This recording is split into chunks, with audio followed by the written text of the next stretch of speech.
Okay, well, it's 6 o'clock, so let's go ahead and kick this thing off.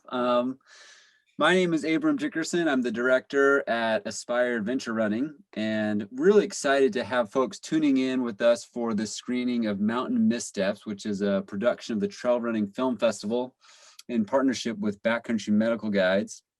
Episode 1 features Kirsten Scott and Gavin Woody and a high altitude accident and ankle fracture on Mount Stewart here in Washington State. So tonight with us, I want to introduce our team of panelists. The flow will be screening the film, and then we'll have some great discussion both about the injury and the accident on Stewart specifically, and then kind of do a deeper dive into the value of backcountry medical training, and then an even deeper dive on the wilderness first aid class that we have coming up this summer with Backcountry Medical Guides. So, John, you want to take a minute and introduce yourself? Sure. Yeah. Hi, everybody.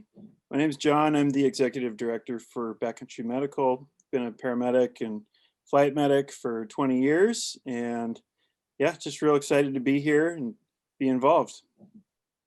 Awesome. Peter, you're next.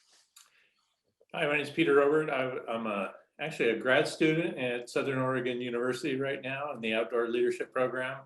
I was a fire captain and paramedic since 2005, also a preventive search and rescue volunteer at Pinnacles National Park. Thank you. Welcome. Gavin. Yeah, hey everybody. I am not a professional adventurer. I run a company here in Seattle, but I've spent a lot of time in the woods, running and skiing and climbing and things like that. So I've done a lot of, the local 50Ks, 50 mile, up to 200 miles and beyond. So, spend a lot of time climbing mountains around here. So excited to, share whatever I can about my experiences. And can you introduce Kirsten too, even though she's not with us, kind of give us an update on where she is and a little bit about her? Of course, yeah. So Kirsten Scott is my sister. She is currently a resident, medical resident in Michigan, University of Michigan. Just graduated from medical school a couple years ago and is doing her residency. So that she's busy tonight taking care of a sick kid. So she might try to pop in here if she can. But yeah, so she's done, has had also an extensive kind of running and kind of adventuring experience. Has done number of Ironman and 100-milers, and we've spent time. She and her husband lived here a couple of years ago, and we spent a lot of time climbing Mount Baker and Rainier, and what we'll talk about tonight. We were on a climb. Yeah, it was kind of the last training run she was doing to get ready for Bigfoot 200, which I had done a couple of years prior. And so that was going to be her kind of last hurrah before she moved back to Michigan. And then things went kind of sideways, which we'll talk about tonight. But she has, just put a lot of hard work into recovering. And less than a year later, ran Boston, and it's done 100K. So she's got a lot of grit. And running's really core to her being, and so it's great to see her bounce back after a really tough injury. Awesome, thank you for that introduction. Hopefully we'll get to see her. Yeah. Trent, you want to say hi and introduce your role? I'm Trent Banks, the senior guide with Aspire, and help Abe out with the back of house as well. Tonight I'll be moderating the chat, so please do drop jokes. If you have questions that are, maybe would get lost in the chat, go ahead and drop those. If you look at the menu bar down below the screen, there's a Q&A option. Drop those in there and we can reference back to that and get to them if we can. So looking forward to the showing tonight, and let's get to it. Let's do it. All right. So yeah, just to kind of recap on what to expect, we'll screen the film. It's about a 15-minute film. Joel Beleza is the filmmaker. It was commissioned by the Trail Running Film Festival. This is sort of a continuation of films that we hope to be offering the community that highlight different accidents and injuries. So this is the first of many. Following the film, we'll do a deep dive specifically on the accident, talking with Gavin, hopefully with Kirsten if she can make it in, and field some questions. We want to know what your questions are about that accident specifically. And then with the backcountry medical folks, both Peter and John, will go into a little bit more of a discussion around ankle fractures that are probably, something we all experience, and ankle injuries as trail runners, and then how to kind of prepare and anticipate those.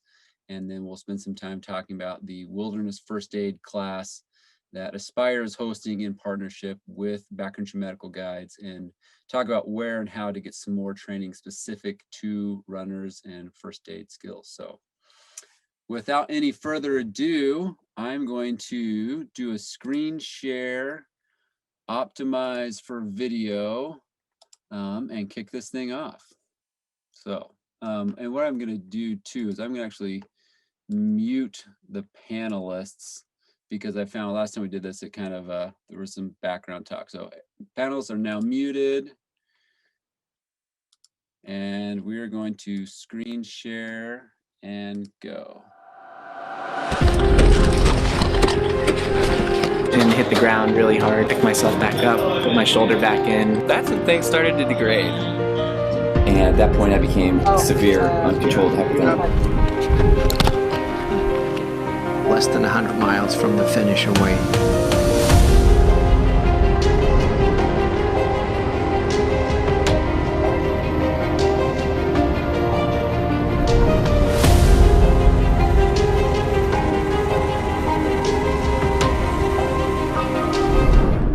Hi, I'm Ricky Gates, your host for Mountain Missteps for the Trail Running Film Festival. Over the years, I've had my handful of injuries and missteps on adventures both big and small, and as a community, I know that runners want to share the knowledge we gather along the way. This makes it safer to traverse the places that we love and that inspire us. Today we'll be learning from Kirsten Woody about her hard-earned lessons while climbing Mount Stewart in Washington State. We'll also be picking up expert insights from Dr. Wilson, Medical Director with Backcountry Medical Guides. So let's tune in. Hi, I'm Dr. Courtney Wilson, an emergency physician, trail runner, and medical advisor for the trail running program with Backcountry Medical Guides. Anytime you prepare to go into the wilderness, you need to understand where you're going to go, what you need to do to stay safe, and I'm here to talk to you guys about that today. Hello, my name is Kirsten Woody Scott, and I am currently an emergency medicine resident at the University of Michigan. And my adventure portfolio, if you will, has really been inspired by my hero, my big brother, Gavin here. My name is Gavin Woody, and I'm an executive at Porch here in Seattle.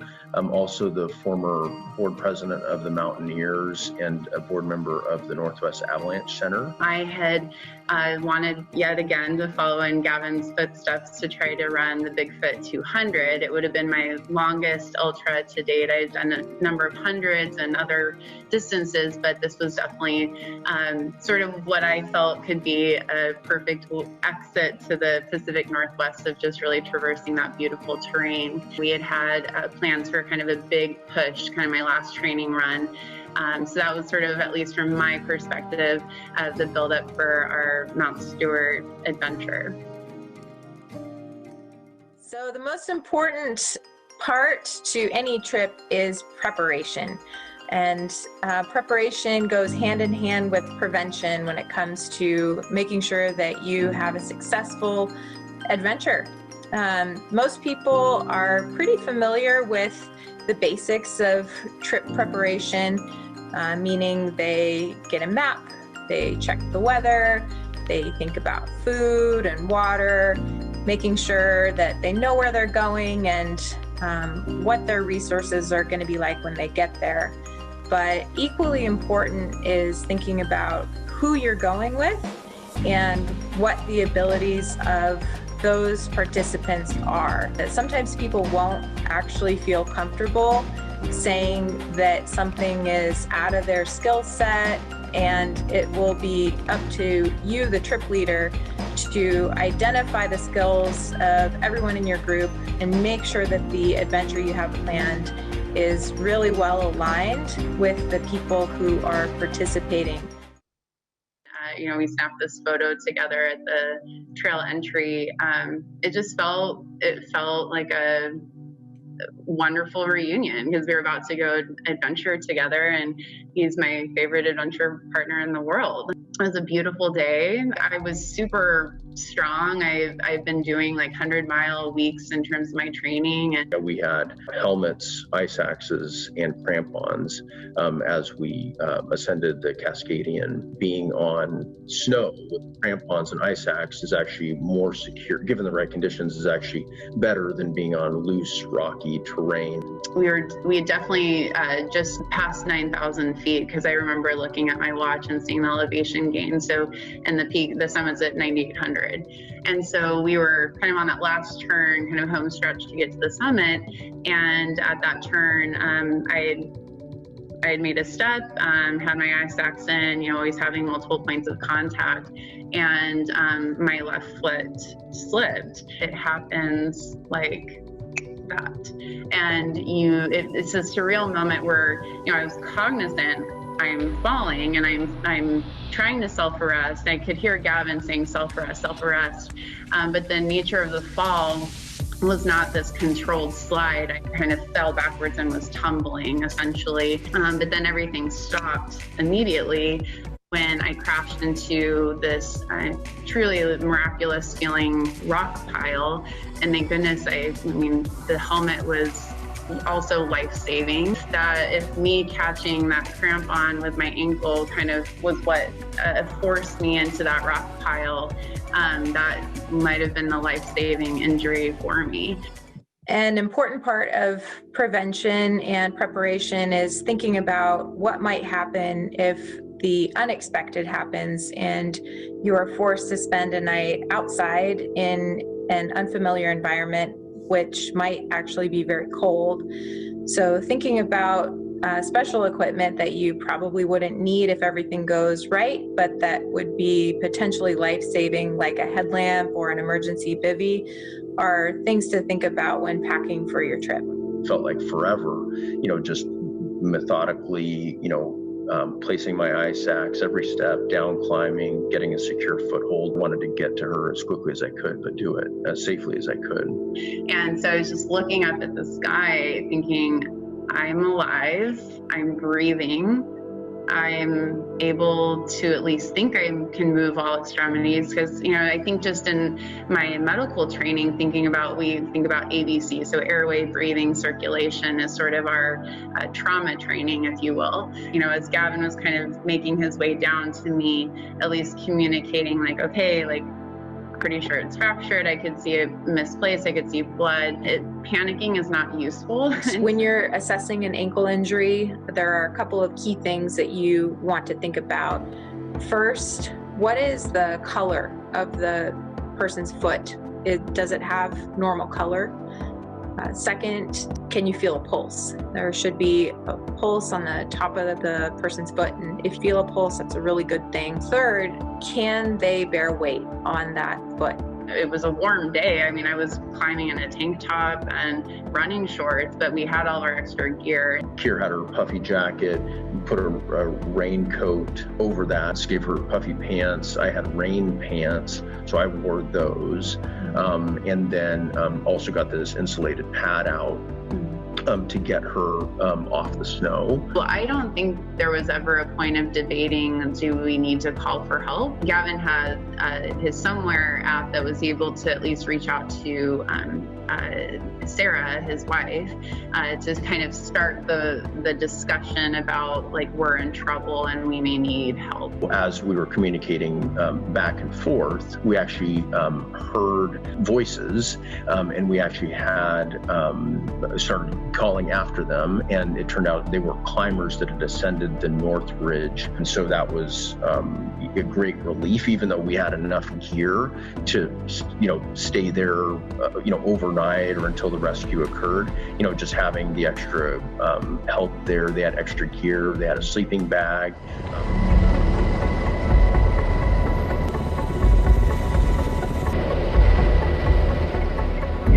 Raised to say, go Army, beat Navy, but the Navy really saved the day with us, both Army and the Navy, as Gavin was critical to my rescue as well. Once the search and rescue was activated by my sister-in-law, that opened up all those back channels of them just discussing, okay, who has jurisdiction and who has the air assets to actually get into what is a really challenging mountain. And so the U.S. Navy, their Seahawk helicopter is really the only thing equipped to navigate that terrain. We were up there 6-7 hours waiting for this rescue, but hearing the sound of that helicopter was one of the greatest sounds of our lives.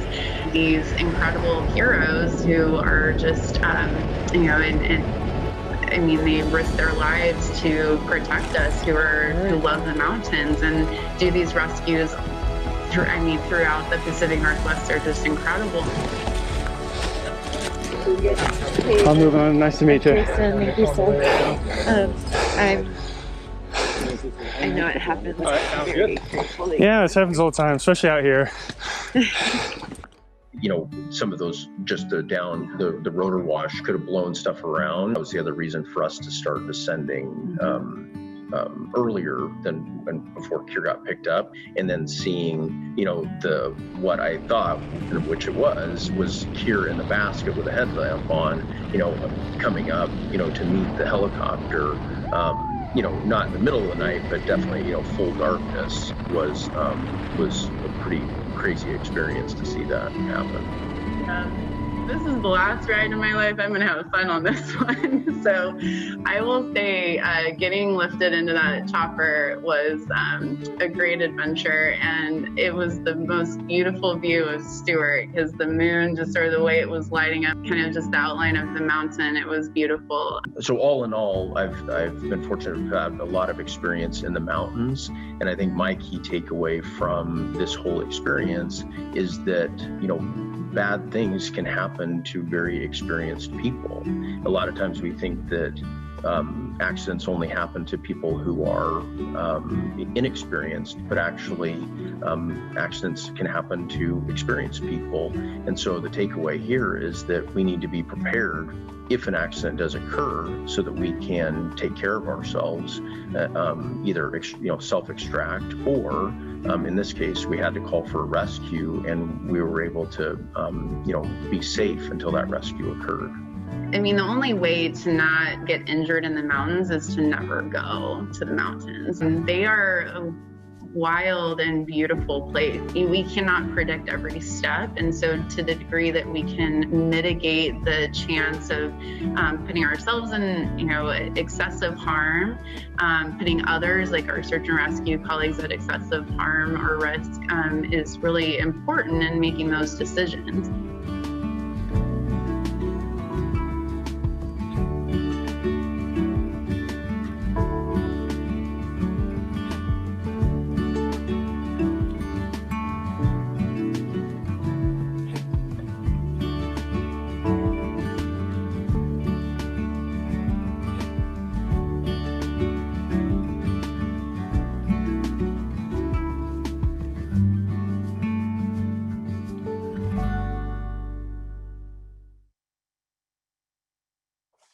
I hope you enjoyed learning about Kirsten's adventure, and that this illustrates how important preparation is to making sure that you're safe. And we hope that you will consider learning more about advanced wilderness life support and education. And if you like this program, you can also find more at backcountrymedicalguides.org. Where there are trail runner specific programs and a lot of different options out there for getting this super essential education. Thanks. Hopefully you learned a thing or two from this mountain misstep. We'll be recording a bunch of these to offer more tips in the future. If you'd like to be featured on a future episode, contact James at trailfilmfest.com. And thanks so much for joining us.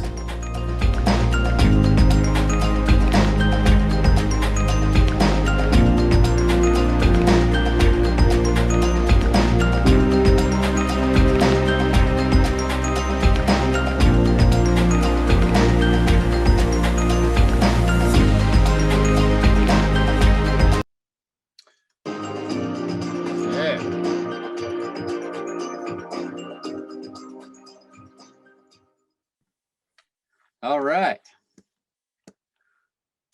Are we all back?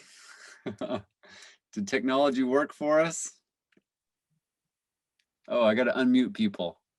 We're back. Okay. Ask all to unmute. Okay, great. Okay, excellent. So thank you so much, everyone, for participating and watching that. I guess maybe I just want to lead Gavin with you. Like, how is it how did we do in terms of recapping that? How does it feel to kind of relive that experience, you know, in the final video form? How does it feel to relive it? Yeah, I think it actually, I mean, came across really well. You know, I mean, you know, thankfully, you know, it did have, you know, a happy ending, you know, in terms of, you know, got Kier off the mountain and everything. Yeah, so I think it, you know, reliving it is emotionally tough. You know, I've spent a lot of time in the mountains. I mean, I think I've, you know, climbed Rainier 15 times and Baker, you know, probably a little less than that. But, you know, I've climbed a lot of the volcanoes and climbed, you know, a lot of rocks and stuff around here. And, you know, knock on, you know, wood, that I actually have not had, you know, a bad experience.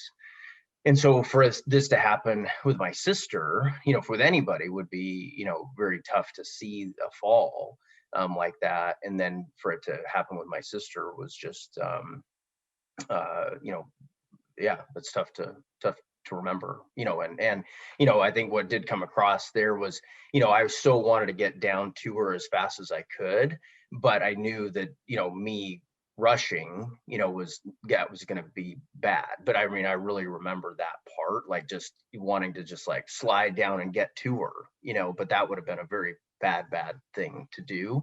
So so yeah, all in all, I thought that it did represent, you know, a lot of, you know, the you know, the main takeaway really is that you got to be ready. You know, I think a lot of people will, you know, I'm sure talk about this, but you know, I think it's one of those things where sometimes beginners, they take like way too much stuff, and so then as you get more and more experience, you take less. You know, like the, you know, Yvon Chouinard, you know, the more you know, the less you need. And while I think that's totally right, I think that there also is a counterbalance. And another great quote, Will Gadd says, is the positive power of negative thinking, right? So you always want to think about basically like what's going to try to kill me today, right? Is it that, okay, it's that warming trend, and now this, you know, this ice cliff is going to want to, you know, calve off on me, or, you know, this crappy rock here that's going to pull off, or, you know, trail running, you know, crossing this shale, you know, crossing a bunch of scree, and okay, you know, if I twist my ankle here, you know, how far away am I from the car? And, you know, my whole thing is like, I just want to be ready to spend the night, right? It may be a very uncomfortable night, but, you know, the farther, you know, the deeper I go into the backcountry, you know, I just want to have, you know, insulation, you know, basically the 10 essentials. But, you know, people think the 10 essentials, that's like, you know, this huge backpack of stuff. And, you know, I think that, you know, we spend a lot on running shoes and other things. And I think that's worth the investment in, you know, building a lightweight set of 10 essentials that you can then, you know, carry with you. And there's that, you know, just peace of mind as you travel through the mountains, that if something does go sideways, and you're gonna be okay. Yeah, yeah. Yeah, we'll definitely move into that. I think the thing that I wanted to kind of really bring out, you mentioned it, it's so true. This story has a happy ending, and I'm so thankful it does, for all of our sakes, especially for you and for Kirsten. But I think the thing that, you know, really strikes me is like the margin of error was really small, but the consequence there was, you know, super high, right? And so looking at you know, we can talk about ankle injuries, and there's a really big difference between, you know, tripping out on a scree field, you know, versus, you know, catching a cramp on, you know, on I don't know how steep that slope was. It looked like it was easily 45 degrees or more, you know, in terms of how steep that was. But really being able to, I don't know, we're having this conversation because it was a small error with high consequence. So thinking about that really was kind of the crux of that accident, right? You know, she was saved by that ledge, but, you know, it was a small thing that is kind of the principle I want to tease out of this. Small things can turn into really big things pretty quickly. Yeah. I mean, look at Dave Mackey, right? I mean, he was trail running in Colorado, right? And, slipped on scree. I don't know the exact kind of details behind the accident, but basically, boulder came and crushed his foot and, amputated his leg. So again, I think those are like extreme things. And of course, like the likelihood that that is going to happen, just like you said, I mean, it's basically this 2x2, right? It's like, what's the likelihood and what's the consequence? And so I'm always, thinking about those things. And yeah, like we were in a situation where, was likelihood of a slip higher than, being on a flat trail? Definitely. I know we were well prepared for that scenario in terms of just like having ice axes, having crampons, having helmets, like all of those things, and I would have taken that, I would have made that decision, every day and twice on Sundays to go up that snow rather than the loose rock over to our left. But yeah, I mean, it's just in general a high consequence area. And so that is important to be thinking about, like, yeah, what's the consequence of something, or what's the risk of something happening, or the likelihood of something happening, and then what's going to happen if that does happen. Yeah. So John and Peter, how's that jive with the way that you guys kind of frame the preparation side of kind of the factor of going out into the woods? So as you guys are thinking about, backcountry education, like how much do you spend on preparation and how much of it is on like, okay, well, here's the consequence and now we're responding to an accident? Yeah, it's actually refreshing to hear of a trip where there were such highly experienced people taking it, and then there was a good outcome, generally as a result, because they were prepared. And so much of it is pre-trip planning. And the cliche announce of prevention is a pound of cure. But prevention, I think Gavin hit on it too. Prevention looks different for everyone depending on their training. And so for me, I have what I've dubbed the omit kit, where I take a well-stocked kit, and over the years, I just start taking things out that I'm familiar with how to improvise. I practiced how to improvise it. I know that it can work.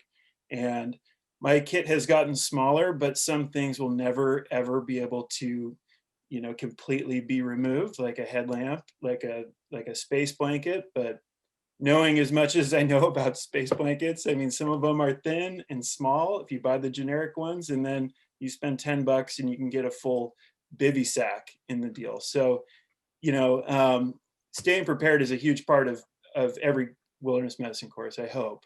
And there's a piece in there about pre-trip planning, about picking trips appropriate for the group.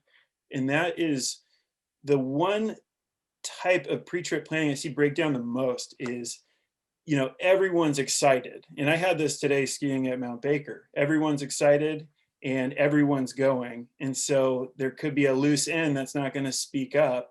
And as the trip leader, you have sort of created this emergency as a result of, a human flaw or an error where they're not going to speak up because it's a group setting. And so you really, really have to vet people before, you take them out. And as the trip leader, you have to have your spidey sense out, like, what are these people's capabilities? What's their medical history? And so all that goes back into pre-trip planning. And a couple other things I saw just as an aside here.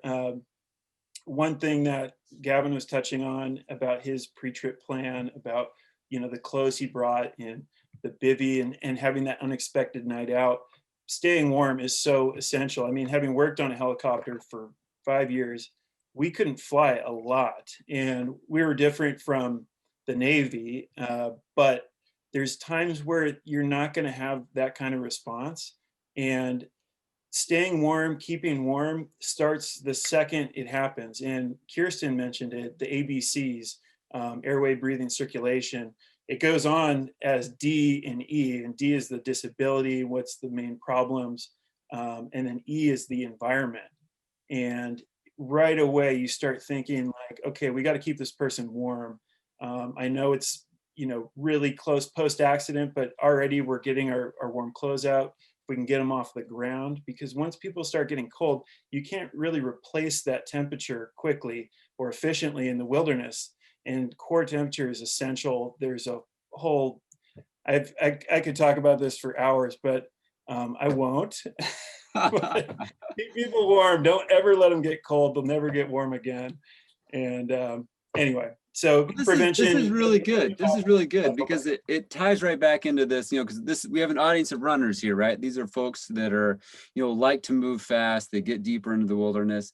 They're not carrying big packs. So I guess, Peter, I'm curious what your thoughts are on as you think about that 10 essentials kit and that preparation and these environmental factors, like, really, how should we be thinking about that kit and what should be in there? So the 10 essentials is a good list. I saw Trent put up the list from REI. I think that's a good list. The biggest thing is then converting it into stuff for trail running.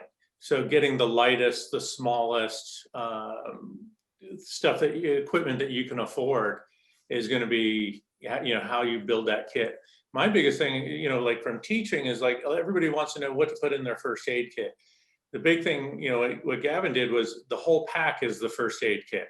It's like John was saying about keeping warm. It's the clothes. It's having that bivy sack. Headlamps are so great, or having that light source at night so you can actually get work done, are essential to that kit. So think of everything you're bringing as part of your first aid kit, your survival kit. And one of the biggest things I see, is people not taking the steps early to prevent further injury. So things with altitude sickness, hypothermia, heat illness, they're not recognizing it, they're not stopping. Now, John brought up the fact, like you never know who's in your group. One of the things I've seen a lot is, how do you explain to people how hot is, how cold it is, how hilly it is? I remember doing the triathlon down in California, 103 degrees, people are dropping right and left. Well, they didn't really understand what hot meant. It was like, oh yeah, it's going to be hot out, but they didn't really understand until they got out there what it does to the body and what kind of hydration regime you needed to prepare for the event.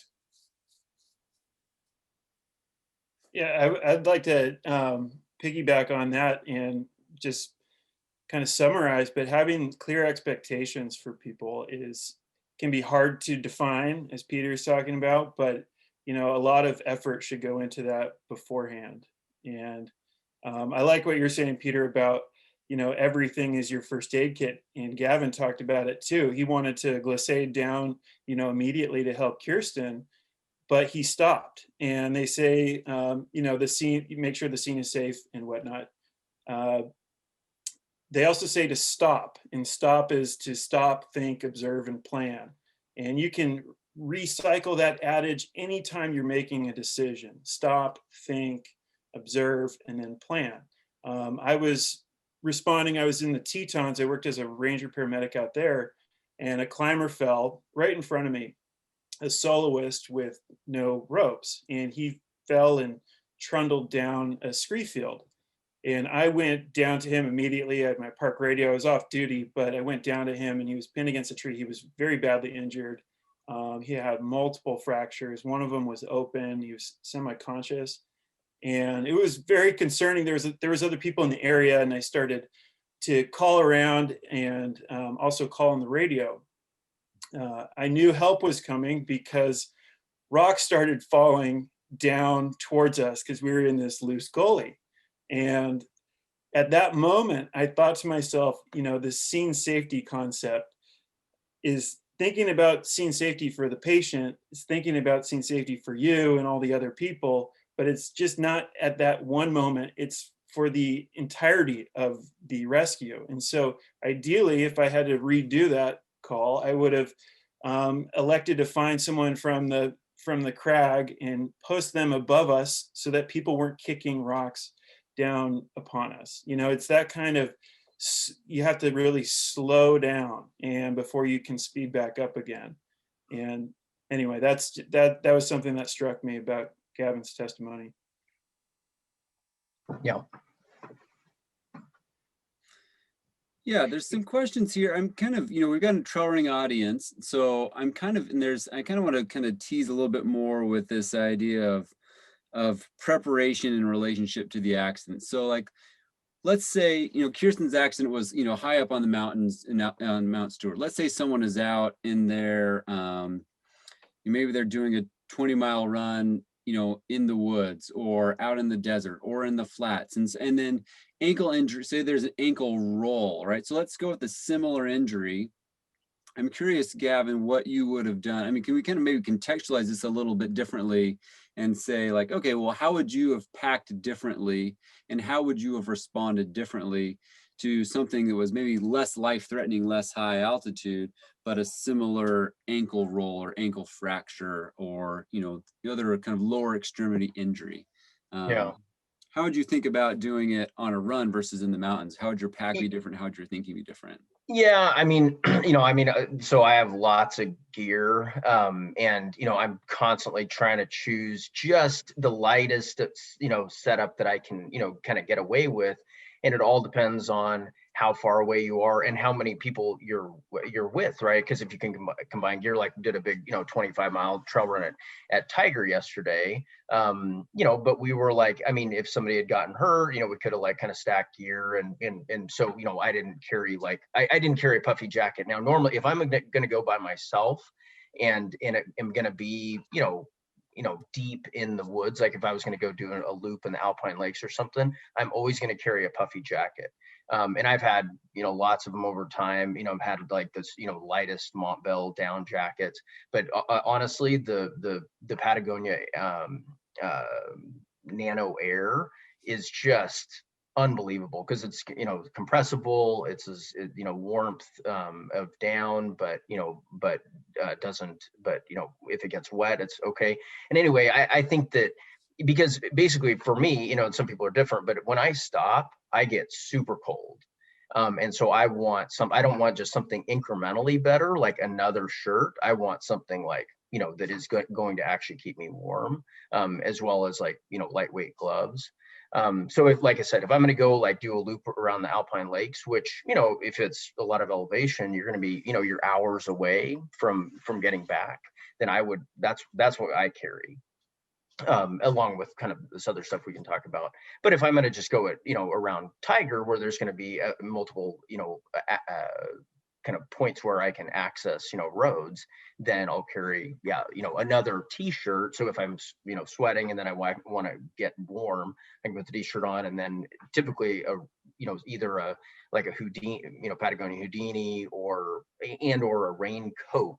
And the thing is about raincoats is I think of them less about like actual for rain as just that's wind protection. Basically, it is a shell that is going to stop all that heat from, or trying to limit as much of that heat from escaping. Because to John's point, like that was really after making sure that, so to go back to Stewart, after making sure that Keir, okay, does she have a head injury? No. Okay, the ankle's jacked up. Okay, we got to take care of that. But immediately it was get as much, all the clothing as we had to get on her as fast as possible, because I knew every second that went by, that was heat that was never coming back. Yeah. I really appreciate the way you're kind of talking about that, because it's really impossible to give folks like a master list and say, well, hey, this is the list that you need every time you go out. Yeah. It's really about, these are the core principles, and then you're constantly evaluating what's the location, what's the weather forecast, what's that terrain, who are the people I'm with, what is their level of experience, what is in my kit, and how am I adapting that kit to that specific scenario. And so, as we have this audience, of people tuning in, it's like there's not a kit, there's no one answer to what needs to be in there. It's using these guiding principles and adapting it every single time you go out. Yeah, and two things I'd say there. One is weather, right? That's going to play a big consideration, and I've seen this happen on Rainier a lot. People think, oh, it's clear weather right now, great. Well, but what's it look like in 5 hours from now or the next day, right? Because if you're going into a weather pattern that's going to deteriorate, that needs to come into consideration. Like, what happens if I need to stay out here and then things get really bad? And so I'm always looking at that. But if you got a really weather window, and like with Kier and I on Stewart, we had, granted, stuff happens in the mountains, right? It's never perfect, but I mean, we know that generally we had bomber weather. And so that'd be one thing, but and I normally try not to go out when it's actually bad weather, but I have now started putting myself in places where it is more extreme events. Like I've run Badwater, it's super hot. I've run Arrowhead 135 in Minnesota, I did Rod Trail Invitational up in Alaska, 350 miles. There I'm pulling a 40-pound sled full, I had a negative 20-degree sleeping bag and 2 stoves, an extra pair of shoes, because when you're out there, like, you're really out there. And so, that's why it's like, you said it, Abram, there's not one kit. There is like thinking about all the certain things that could happen, and then trying to not take the kit, everything and the kitchen sink. Right. Because, and part of it too, to be honest, the way I think about it, it's like, let's say a knife, right? I look at this REI list, like, take a knife. Well, okay, you could take your Bowie knife, or guess what type of knife I carry? And I was an Army Ranger, right? So I have, I have lots of, kind of experience with different types of knives and weapons and things like that. Guess what knife I take? One of those little tiny, like the super tiny Swiss Army knives with the little tiny scissors and the little toothpick and tweezers. That's the knife I take, because I'm not fighting off a bear with that thing. What I am doing is using the scissors to go cut the KT tape if I need to, like, put it on, something that's rubbing, right? Yeah. So think about, like, people all see, like, they're carrying like this big Bowie knife, like, you don't need that. And that actually is going to be detrimental if you actually want to do something small and trying to actually, like, get something done, with moleskin or tape or something like that. So think about, there's like the thing, and then, like, how am I actually going to deploy this thing if I need it? Yeah.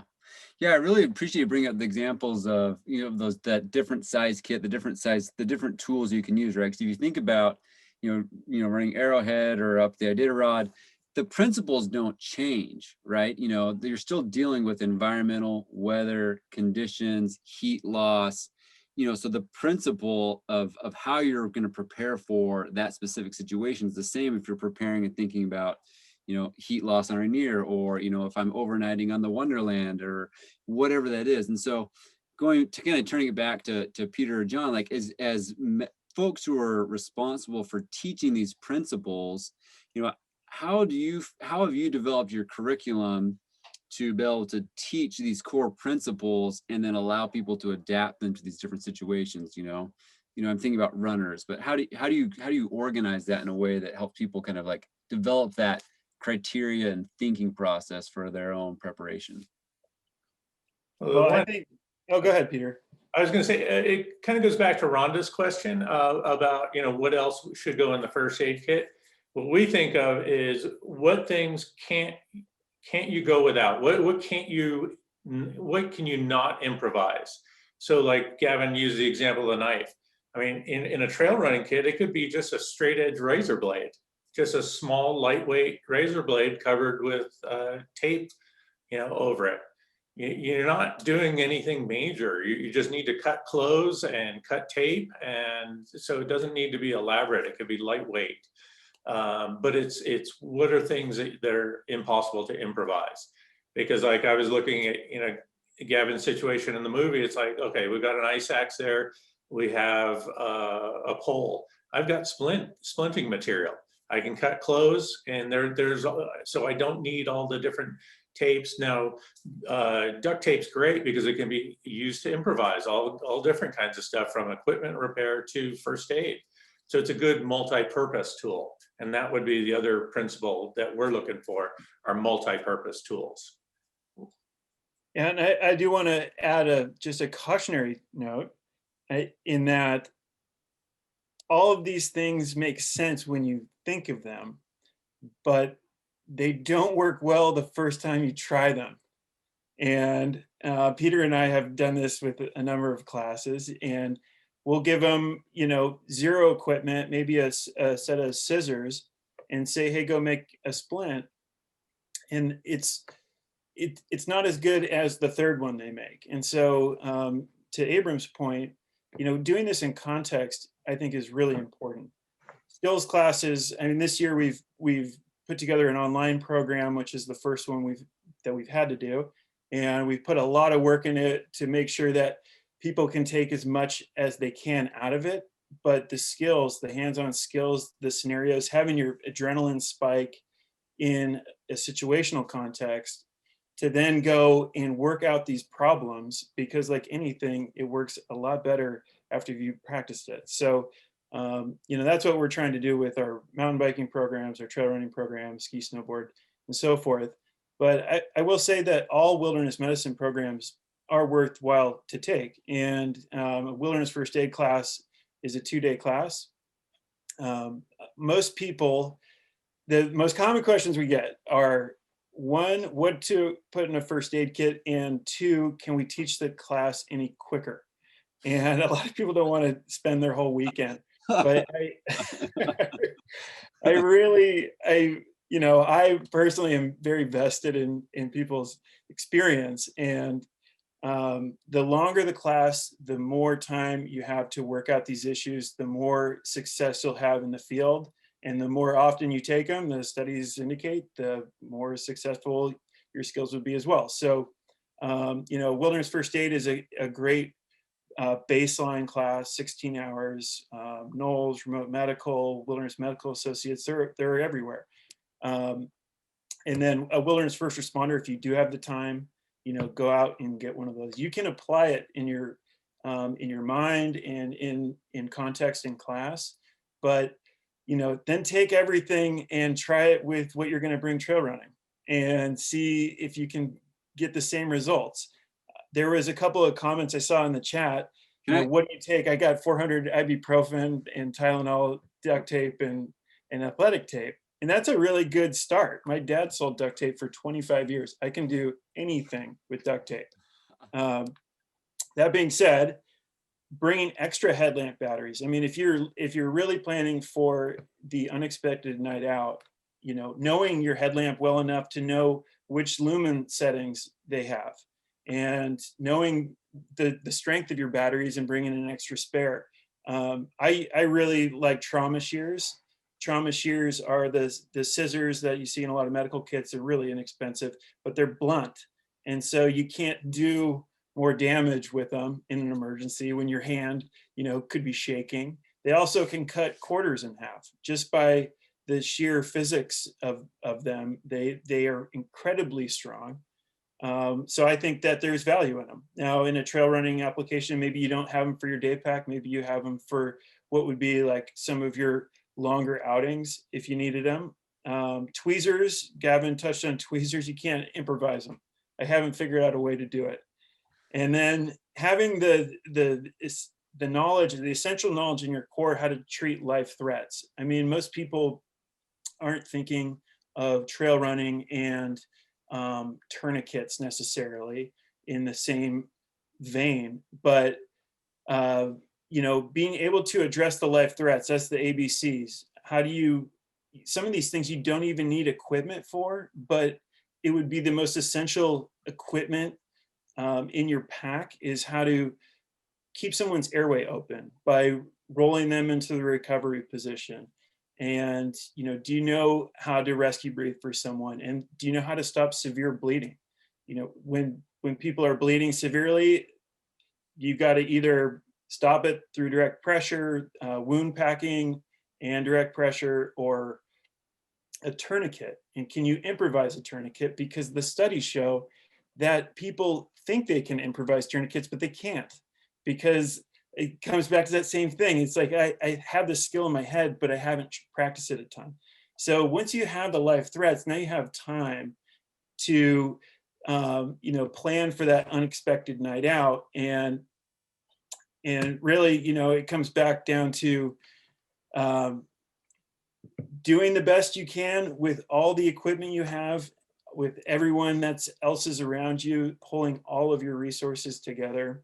And in a trail running application, that's not typically a ton of resources in terms of sheer equipment. So what kind of forest are you in? If you're in a forest, okay, great, you have splinting material with sticks, but who wants to have an ankle splinted with a stick that has no padding and has a little nub that's jabbing into your ankle, and suddenly it's found its way into your flesh, so you have to practice all this stuff in advance. And if you don't have sticks in the forest, what do you use for a splint?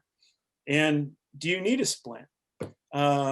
And sorry, I'm kind of going off right now. Well, I want to pause you for a second. I want to come back to what you're talking about, but I want to pause for a second because we have Kirsten that just joined us. Oh, good.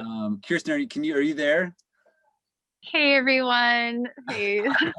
nice to meet you all and reconnect. And yeah, I'm very sorry I was only able to join now, just on shift, but got permission to break away for just a few minutes to express my gratitude to the whole community for coming together, and hope that our story has shed some light on some important topics for reflection, and just trying to keep our wonderful trail running and adventurous community safe out there.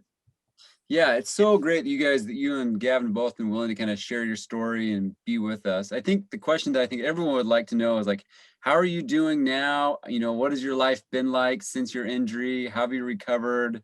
What other races or runs or projects have you been up to? Oh, that's yeah, this is a great question. I'm really grateful. I can say that I'm definitely back on both feet. It's definitely a journey. I was told that, I was very fortunate that my injury was one that they expected I could get back most of my my function. But it's definitely taken a lot of work, and my surgeons, the physical therapists, my awesome knee rover that I rode around like a complete like crazy person, gathering together so many miles just to like try to get some semblance of movement, were all really critical for my recovery journey. But yeah, I think actually this week was one of my higher mileage weeks. I'm hit, I don't know, like a 75-mile running week, which is, with residency right now in emergency medicine, the schedule's not necessarily the most conducive for a lot of miles, but it's just so nice that my ankle's feeling stronger to be able to handle that without too much pain. And it was really special. Gavin and I were finally able to get back out to the mountains together, and we had this like Team Woody mailbox peak adventure, which was really special. It was the first summit that we had been on together since the injury. And so looking for many ways to explore the Michigan trails, the FKT board here is kind of some of my personal projects I've been working through, but definitely eager to get back out to the Pacific Northwest to run with you all, and or wherever you are. I know everyone's joining from across the country. So looking forward to crossing paths and trails with folks wherever you may be. Cool. Thank you. So glad to see you smiling and healthy and out on trails. That's fantastic. Thank you. I appreciate it. Well, I know that I didn't want to interrupt the really phenomenal educational and like tips that have been shared. I was digging all of it, and just really appreciate the concrete advice that people have been sharing so far. I'll look forward to watching the video to get the rest of it. All right. Sounds good. Take care. As we kind of transition back to our topic, I think what would be really great, there's some questions here about actually first aid training and where they can get it. And I think it'd be nice to kind of maybe just zone in a little bit on our collaboration, John. What I think is really, I've taken backcountry wilderness medicines for years from different organizations. And the thing that I'm really most excited about Backcountry Medical Guides is their focus on sport-specific medicine. So a lot of the principles we've been talking about tonight in terms of, airway, breathing, circulation, weather, environment, trip planning are really universal principles. But Backcountry Medical Guides has, I think, really done something, kind of simultaneously obvious and innovative, which is like, hey, let's design these first aid courses around user specific exercises, whether that's in a maritime setting, whether that's in a mountain bike setting, whether it's in a ski setting, or for what we're talking about for trail running purposes. And so 70% of the curriculum in this trail running program is general wilderness first aid, core principles that are applicable to all situations, but then taking like another 30% and adapting it to the users that we're talking about, which is the trail running community. So So we're excited. This spring, we'll be doing our first wilderness first aid for runners out on Susha Island. It's a 3-day course that'll be taught by backcountry medical guides. So maybe, John, you could tell us a little bit about like that curriculum, how you're adapting that to runners specifically. Yeah, no, thanks for the introduction. I couldn't have said it better myself. I think that, you know, sport-specific education really helps to provide that context and really helps for people to make that plan that we keep referring to. And so for the trail running program, it's so much different than the mountain biker, the skier, the sailor, that it really deserved its own category. And like Abram said, and I just want to reiterate, any wilderness first aid class is a really, really good step in the right path forward. And I recommend everyone do it. But our program is different in that it does include that contextual, the context and scenarios and skills where, you know, you'll see everything, all the equipment, but you also won't see all the equipment. And suddenly you have what I would consider to be a dainty pack that, you know, ideally for trail running is pretty small, and see what you can do when something does, you know, something bad does happen. Or, you know, I keep thinking about Gavin's case. It doesn't have to be you, where it could be something that you respond to. And realistically, it could be you without equipment in a car driving down the street, and suddenly you don't have any of those things that you trained with. So I think that's what's unique about this class, would be the context that it's in. And then we go through first aid kits for trail runners, hydration, how to improvise with the equipment you have, heat and cold, satellite communications. I saw some thoughts pop up in the chat box about satellite communications and Garmin inReaches, which are really, really slick. There's a number of them now, and I anticipate a bunch more in the near future. We'll talk again about ankle injuries when it's a sprain or when it's a fracture, or what to do with an open fracture. And those all have very specific guidelines that go with them. Blisters, prevention and treatment, ideally prevention. And things like hyponatremia, that is often overlooked in the ultra crowd. That's where you see most of the hyponatremia studies coming out of, which is low sodium levels, usually as a result of excess water intake and not enough salt replacement. And then again, planning for that unexpected night out with very, very little equipment. You know, you're not going to want a sleeping bag, but what does a space blanket do for you in an unexpected night out? Well, it doesn't do much unless you do some other things to help support you. So yeah, putting it all together and then running it in actual scenarios on trail with the first aid kit, that kind of ties it all together, I think. Maybe Peter, you could take us minutes and tell us a little bit about why those scenarios are so important. Like what's that blend of sort of curriculum to scenario training? What does that look like on a backcountry medical guide wilderness course? Well, the important part of the scenarios is you take all that theory and actually apply it. And it's like John said about the first time somebody tries to improvise a splint, it's not going to be pretty. But it's through that practice. And then, you know, the unfortunate part of this, you know, of any accident is the stress level that goes up with it.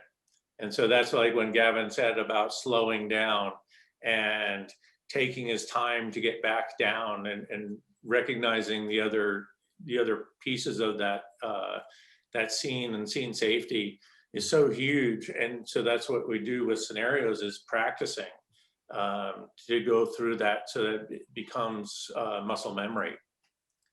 And it's really not until you get in those situations. And again, it could be things like, oh, there's 10 different ways to solve this problem. Well, it's picking one and going with it and actually implementing it. Yeah. Cool. Well, I just want to put in a little bit of a plug too, just for the Susha specific wilderness first aid. I mean, you can go out and you can get this medical training. There's, videos and resources online, which are great to build your knowledge base. There's lots of classroom instruction that you can do. I've done wilderness first aid like in classrooms, and we go out into parking lots and do scenarios. That's not really how John and I like to roll. So we've set up this collaboration for the Aspire Backcountry Medical Guide on Susha Island, which, for those people that don't know anything about Susha, is one of they call it the jewel of the San Juan Islands, which is here in the North Puget Sound. There's no public ferry access. It's a relatively small island, but it's got a solid 15 miles of trails, countless beaches and coves.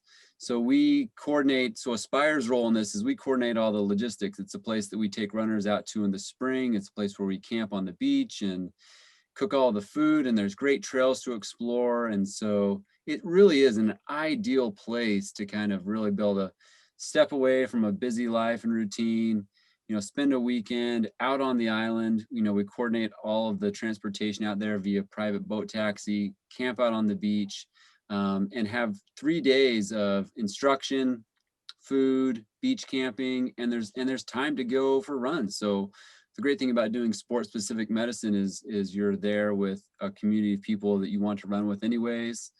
So it's really a great way to get the training, I would say. So Susha Island is very special, and if you're not from the Northwest, you haven't been to the San Juans. I mean, it is as beautiful as it gets up here. I'll be sailing out there. Peter will be there. We have Julie who will be out there with us. I think Courtney's coming in the fall with her family, and her husband's also an ER doc with a bunch of ultra experience. And if you can't get to it, please do. I mean, it's a really, really neat spot, and we're looking forward to it. Yeah, we've got 2 dates. We've got a set of dates in May. We've got a set of dates in August. Our plan is to take up to 18 runners. Each trip will have COVID precautions sort of in place. But yeah, I know that Trent has kind of dropped the information about it in the chat. It's available on our website. It's available on the Backcountry Medical Guide website. But it is a great opportunity to get additional training. So that really kind of wraps up what I've got for the night. I think all of these things, training is just one of those things that always comes back to. There's more to learn. There's there's so much to learn. And every medical course I've taken, I always learn new ways of doing things, new information, whether that's from the curriculum itself, the people who are in attendance in the class. I know maybe Gavin, you want to say something about maybe your medical training, the importance of getting that medical training, and why folks should be thinking about that. Yeah, so like I had mentioned before, I was an Army officer, and so and I was an infantry officer. So my job was to walk around in the woods with a heavy backpack and a machine gun.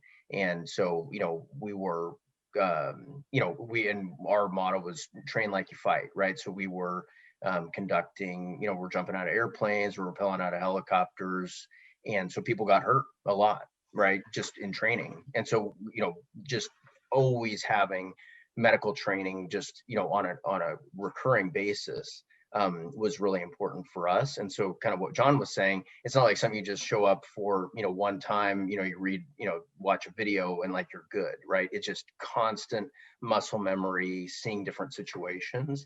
And so I think that's helped me over time just to build kind of my skill set. But to be honest, I want to take another woofer class, just because it's something that I haven't done in a while, and so I want to, and I need to, because it's just like the skills degrade, right? And so I think that is super important. And it's one of those things too where we always said, until you can do it in the dark, in the rain, with your other hand, like that's proficiency, right? Doing it when it's sunny, you're not tired, you know, like things are great. Like that's not when you actually need those skills. It's like when the shit hits the fan. Yeah. And so, you know, can you do it in the dark, in the rain with your other hand? Like, then how's it gonna go? Yeah. So just be, you know, thinking about that. Yeah, no, I really appreciate it. That's a really important perspective because yeah, when typically, you know, yeah, it's gonna be when things are going south is when we're gonna need these skills. So can we do them when we're upside down? So yeah. All right. Thank you so much, Gavin, Peter, John, Trent, for all being here. It's been a pleasure. Hopefully everyone that's participated has gotten something out of this. This will be recorded and available. Any last words before I sign it off? No, thanks a lot for putting it together, Abram. I appreciate it. Nice to meet you guys. All right. Yeah, it's been fun. All right. Well, happy trails, everyone. We'll see you out there. Stay safe. And till next time. Cheers. Thanks, everybody. Thank you.